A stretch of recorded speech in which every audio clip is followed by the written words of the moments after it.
I'm Cape Joel, and this is Comic Smack, your weekly, daily, all the time, anytime comic show where I give you your fix of everything you need to know from the world of comic books and superheroes. And on today's show, we're taking a closer look at Justice League No Justice issue number 3. The heroes have come so far, but can they possibly win a battle on so many fronts? Well, let's hop on in together and find out, shall we? Alright, so picking up from where the last issue left off, we check on in with Martian Manhunter, who really has become something of a POV character for this story. He's talking to Starro about what is to be done with all the worlds in Kalu's world vault. There's a good chance that to complete their mission, all of these worlds, all these civilizations might need to die. That is, of course, unless Martian Manhunter and Starro can work together using their psychic powers. This issue also finds the much darker and angrier Team Entropy interrogating Vildrox, the son of Brainiac. Of course, he wasn't a favorite son either of Brainiac or Kalu, that's why he got locked away with all the other prisoners. The kid's also pretty damn doom and gloom, saying the heroes were never actually supposed to complete their mission, and even stopping the Omega Titans was just part of a bigger plan for Brainiac to conquer his homeworld. Batman, being, well, Batman, refuses to take that as an answer and says maybe Vildrox could go out of his way to absorb all the different energies that they're trying to capture right now, but that seems to be a no-go. Now back on Earth, things are equally dire. Green Arrow and Amanda Waller have found the world seed that Brainiac planted on Earth. Should they fail to save Kalu from the Titans, Earth will be their next target. With trees like the one on Kalu growing on Earth, Waller just wants to nuke the entire thing and hope that works, and Ollie obviously can't let that happen, which leads to a standoff. So yeah, in short, in this penultimate issue, everyone's feeling bad for themselves. The pity party is ultimately crashed, though, by Wonder Woman, who uses her lasso to actually complete her and Team Mystery's mission of reactivating the magic on Kalu.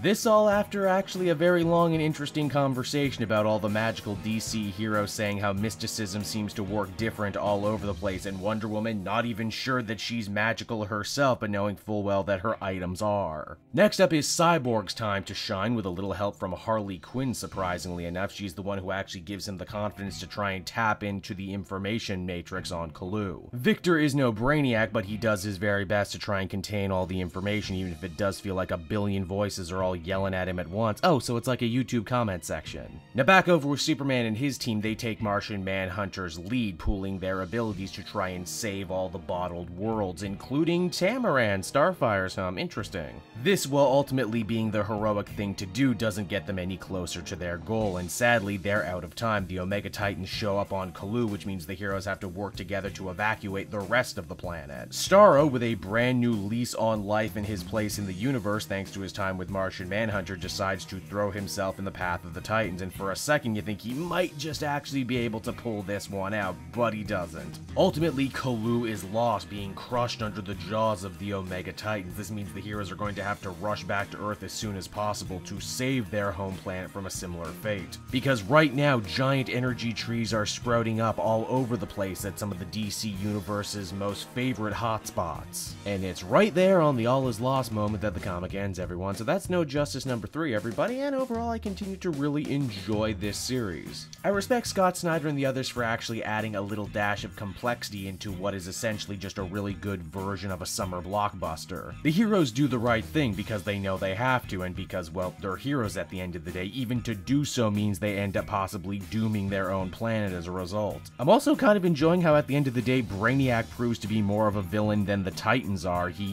bit it in the first issue, but that doesn't matter. His influence is still so big and engrossing, you still feel it. Artwork continues to be on point, and I really like that some of the characters who don't normally get the spotlight are getting more of it here than, say, like the main Trinity. Another very solid 8 out of 10. Good stuff. So that's Justice League No Justice issue number 3, everyone. I hope you enjoyed the book, and as always, be sure to take a closer look at some of the other videos I've been working on. Then you can follow me on Twitter and Facebook at Cape Joel, so you're always up to date on what I'm doing next. And hey, if you like what I do and are feeling in a supportive mood, please check out my Patreon link down in the description. Patrons get exclusive access to videos and content before anyone else, and you can do so for as little as $1 a month. And until next time, everyone, this has been Cape Joel. Thank you so much for watching and listening, and I'll see you all again next time. Bye-bye.